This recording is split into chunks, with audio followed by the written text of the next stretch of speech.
Hidup ini adalah kesempatan. Hidup ini untuk melayani Tuhan. Jangan sia-sia. Shalom pemirsa, sebelum mendengarkan firman Tuhan hari ini, kita sama-sama berdoa. Bapa yang baik yang bertahta dalam kerajaan surga, kami mengucap syukur Tuhan buat berkat yang boleh kami rasakan hingga saat ini. Tuhan, pada kesempatan ini kami akan mendengarkan audio Kitab Samuel. Kiranya firman-Mu ini boleh menjadi berkat bagi kami dan nama Tuhan yang dimuliakan. Kiranya Tuhan memberkati kami dalam kehidupan kami. Mohon ampun dosa pelanggaran kami, karena kami berdoa dalam nama Yesus yang menebus kami dalam dosa. Pada suatu hari, Yonatan bin Saul berkata kepada bujang pembawa senjatanya, "Mari kita menyeberang ke dekat pasukan pengawal orang Filistin yang di sebelah sana." Tetapi tidak diberitahukannya hal itu kepada ayahnya. Adapun Saul duduk di ujung Gibea di bawah pohon delima yang di Migron. Dan rakyat yang ada bersama-sama dengan dia itu kira-kira 600 orang banyaknya. Ahia, anak Ahitub, saudara Ikabod, anak Pinehas, anak Eli, imam Tuhan di Silo. Dialah yang memakai baju efod pada waktu itu. Tetapi rakyat tidak tahu tentang perginya Yonatan itu. Di antara pelintasan-pelintasan bukit yang dicoba Yonatan menyeberanginya ke arah pasukan pengawal orang Filistin, ada ujung bukit batu di sebelah sini dan ada ujung bukit batu di sebelah sana. Yang satu bernama Bozez, yang lain bernama Sene. Ujung yang satu berdiri di sebelah utara di tentangan Mikmas, yang lain di sebelah selatan di tentangan Geba. Berkatalah Yonatan kepada bujang pembawa senjatanya itu, "Mari kita menyeberang ke dekat pasukan pengawal orang-orang yang tidak bersunat ini. Mungkin Tuhan akan bertindak untuk kita, sebab bagi Tuhan tidak sukar untuk menolong, baik dengan banyak orang maupun dengan sedikit orang." Lalu jawab pembawa senjatanya itu kepadanya, "Lakukanlah niat hatimu itu. Sungguh, aku sepakat," kata Yonatan. Perhatikan, kita menyeberang ke dekat orang-orang itu dan memperlihatkan diri kita kepada mereka. Apabila kata mereka kepada kita begini, "Berhentilah sampai kami datang padamu," maka kita tinggal berdiri di tempat kita dan tidak naik mendapatkan mereka. Tetapi apabila kata mereka begini, "Naiklah kemari," maka kita akan naik. Sebab kalau demikian, Tuhan telah menyerahkan mereka ke dalam tangan kita. Itulah tandanya bagi kita. Ketika mereka keduanya memperlihatkan diri kepada pasukan pengawal orang Filistin, berkatalah orang Filistin itu, "Lihat! Orang-orang Ibrani keluar dari lubang-lubang tempat mereka bersembunyi." Orang-orang dari pasukan pengawal itu berseru kepada Yonatan dan pembawa senjatanya. Katanya, "Naiklah kemari, maka kami akan menghajar kamu." Lalu kata Yonatan kepada pembawa senjatanya, "Naiklah mengikuti aku, sebab Tuhan telah menyerahkan mereka ke dalam tangan orang Israel." Maka naiklah Yonatan merangkak ke atas dengan diikuti oleh pembawa senjatanya. Orang-orang itu tewas terparang oleh Yonatan, sedang pembawa senjatanya membunuh mereka dari belakangnya. Kekalahan yang pertama ini yang ditimbulkan Yonatan dan pembawa senjatanya itu besarnya kira-kira 20 orang dalam jarak kira-kira setengah alur dari sepembajakan ladang. Lalu timbullah kegentaran di perkemahan, di padang, dan di antara seluruh rakyat. Juga pasukan pengawal dan penjarah-penjarah itu gentar, dan bumi gemetar, sehingga menjadi kegentaran yang dari Allah. Ketika peninjau-peninjau Saul di Gibea Benyamin melihat hal itu, dan sesungguhnya orang ramai seperti ombak berjalan ke sana kemari, Berkatalah Saul kepada tentara yang bersama-sama dengan dia itu, "Periksalah barisan, dan lihatlah siapa yang pergi daripada kita." Mereka memeriksa barisan, dan ternyata Yonatan dan pembawa senjatanya tidak ada. Lalu kata Saul kepada Ahia, "Bawalah baju efod kemari." karena pada waktu itu dialah yang memakai baju efod di antara orang Israel. Tetapi sedang Saul berbicara kepada imam itu, maka kian lama kian bertambahlah keributan di perkemahan orang Filistin, sehingga Saul berkata pula kepada imam itu, "Biarlah." Kemudian berkumpullah Saul dan seluruh rakyat yang bersama-sama dengan dia itu. Dan ketika mereka sampai ke tempat pertempuran, tampaklah setiap orang menikam temannya dengan pedang. Suatu huru-hara yang sangat besar. Lagi pula orang-orang Ibrani yang telah lama tinggal pada orang Filistin dan yang telah ikut maju dalam tentara mereka. Mereka juga berbalik untuk bergabung dengan orang-orang Israel yang ada bersama-sama dengan Saul dan Yonatan.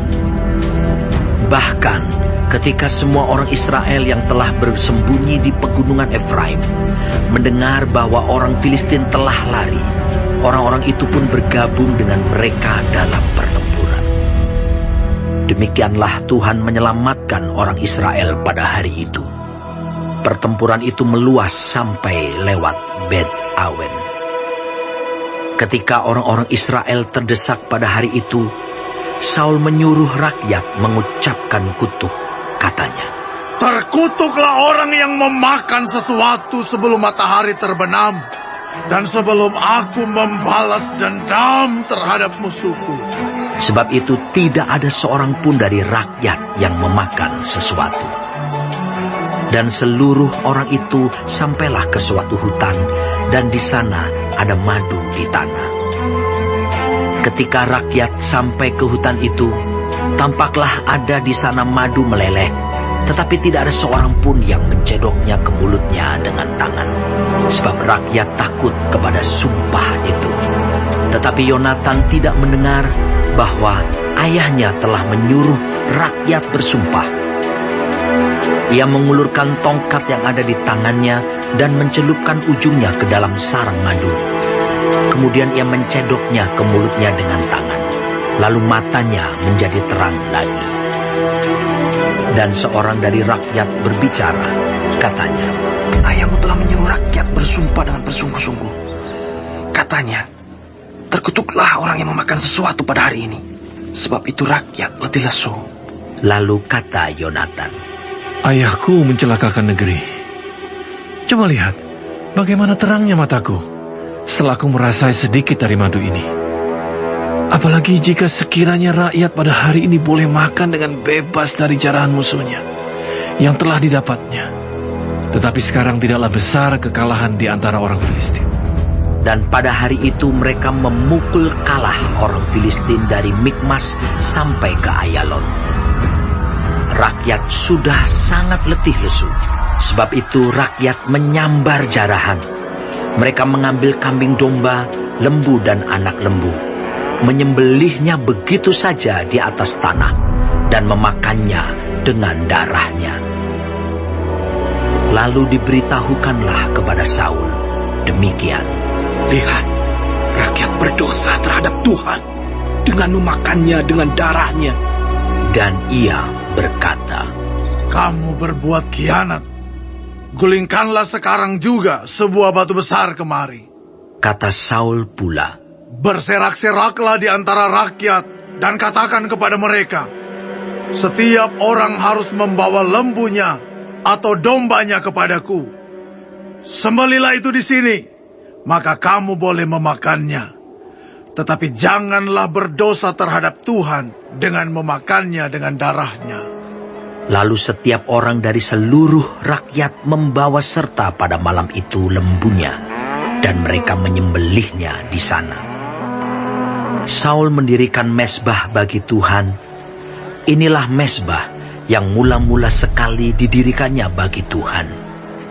Lagi kata Saul, marilah kita pada malam ini mengejar orang Filistin dan menjarahi mereka sampai fajar menyingsing.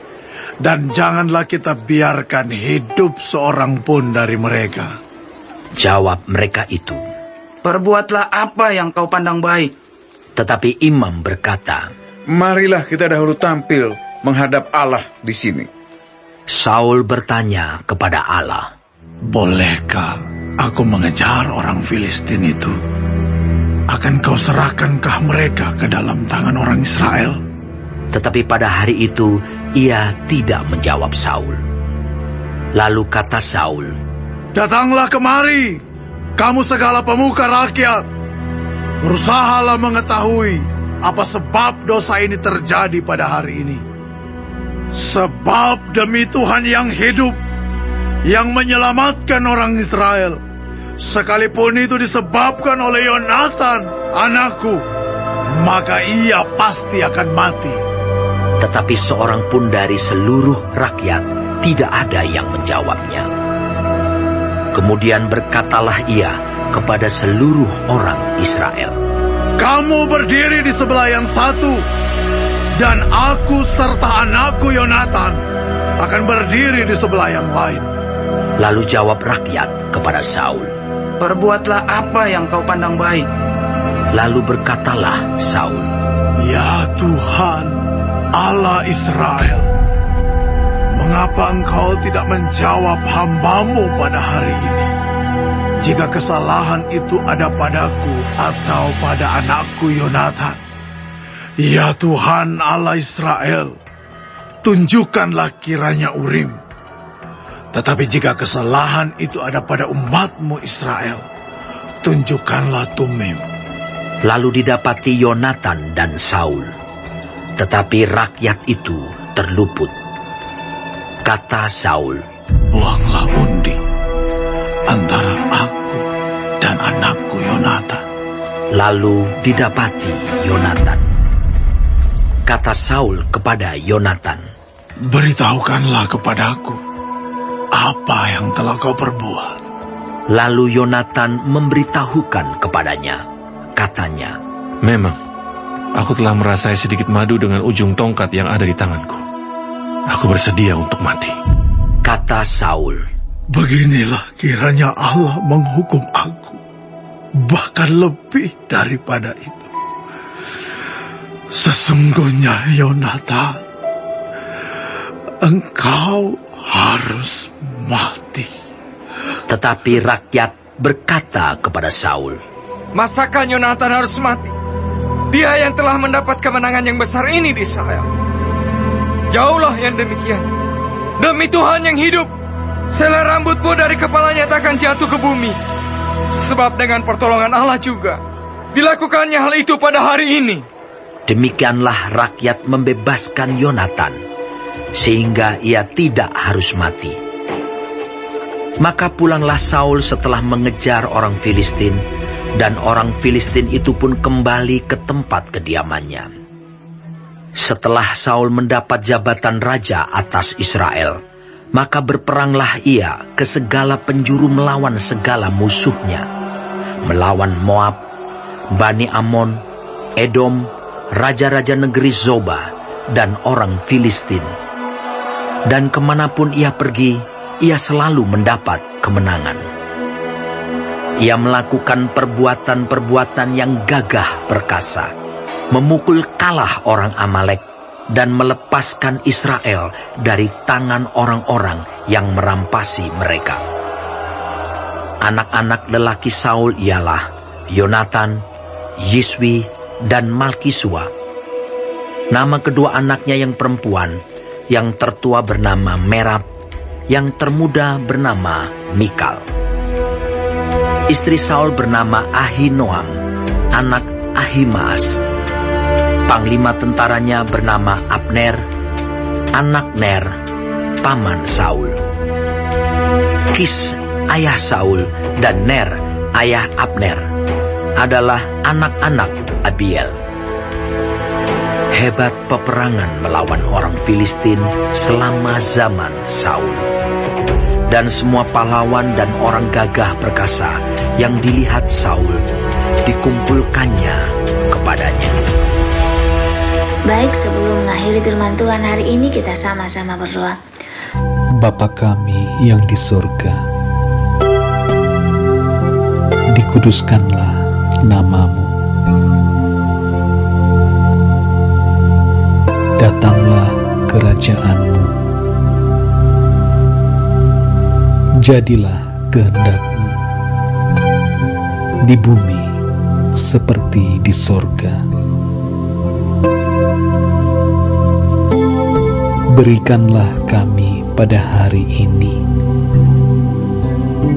makanan kami yang secukupnya, dan ampunilah kami akan kesalahan kami, seperti kami juga mengampuni orang yang bersalah kepada kami. Dan janganlah membawa kami ke dalam pencobaan,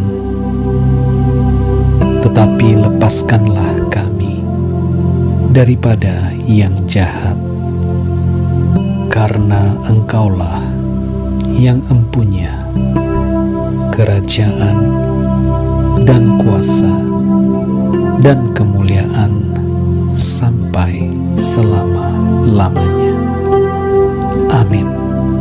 Terima kasih pemirsa telah mendengarkan firman Tuhan hari ini.